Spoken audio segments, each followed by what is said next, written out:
All right, let's get right into it.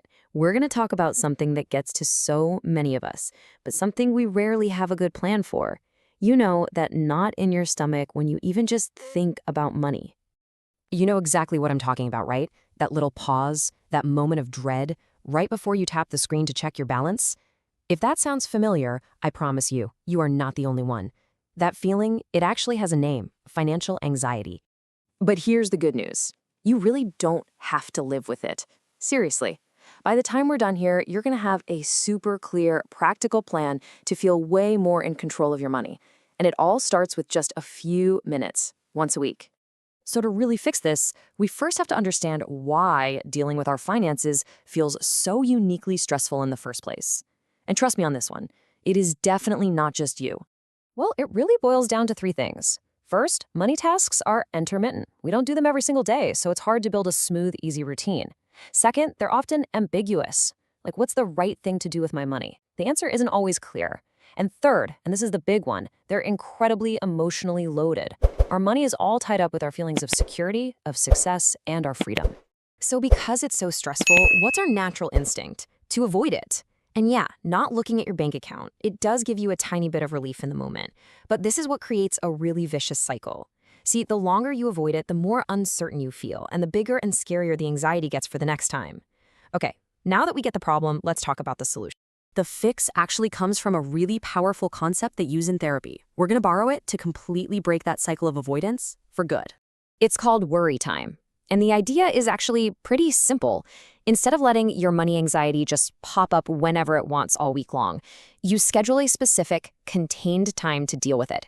This literally turns that vague, all-day stress into a concrete task on your calendar. You're essentially telling your brain, hey, we are going to deal with this, but we're doing it Sunday at 10 a.m., not at 3 in the morning on a Tuesday. And here's a really powerful way to think about it. This isn't a chore, it's a fire drill. You're just calmly practicing a simple routine over and over. That way, when a real financial fire happens, like an unexpected bill, you don't panic. You've already built the muscle memory to handle it. This chart just lays it out so clearly. On the right, you've got the anxiety-amplifying approach. That's checking your accounts randomly, falling down some financial rabbit hole, and then just beating yourself up about it. But over on the left, that's our goal. A scheduled, time-boxed check-in with a clear list and a little bit of self-compassion. One of these creates chaos, the other creates calm and control. Okay, so what does this actually look like in real life? Let's build out your step-by-step action plan.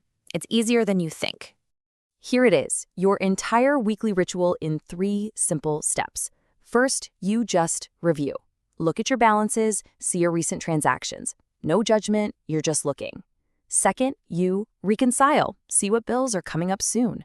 And third, you adjust. You make just one small positive change. That's it. The goal isn't perfection here. It's all about consistency. Now, there is one secret ingredient that makes this whole thing stick, and that is self-compassion. And listen, this isn't some soft, fluffy idea. Think of it as a performance tool. Shame and self-criticism, they make you want to hide. But self-compassion, that's what allows you to look at the numbers, learn from them, and actually show up again next week, which is the only way you make real progress. So I want you to have a script ready. You could even write this on a sticky note and put it on your computer. When you see a purchase you regret or your balance is lower than you want, you just say this to yourself. This is hard, and I'm allowed to learn. It completely neutralizes the shame and turns what could be a moment of judgment into just a moment of maintenance. So let's do a quick recap. We know that financial anxiety absolutely thrives on avoidance, but we can break that cycle with a scheduled worry time, our weekly check-in. And the plan is so simple. Review, reconcile, and make just one small adjustment. And the glue holding it all together, making sure you actually stick with it, self-compassion. And if you only take one single thing away from all of this, let it be this. Managing your money is not a test. It's not something you pass or fail. It's a practice, just like going to the gym or meditating. Some days are going to be better than others. The only thing that really matters is that you keep showing up. Feeling a little overwhelmed? Don't be. You don't have to start with a full 20 minutes. Start with what we call the minimum viable check-in. Just 5 minutes. That's it. Open your accounts, check your balances, and see what bill is due next. Done. Even just doing that breaks the cycle of avoidance and starts to build the habit. So here it is, the final question. This is the challenge. Can you commit to just 5 minutes this week to start this practice? Let us know down in the comments if you're in. And hey, please share this with someone who you think could use a little less financial anxiety in their life. You can do this. You've got this.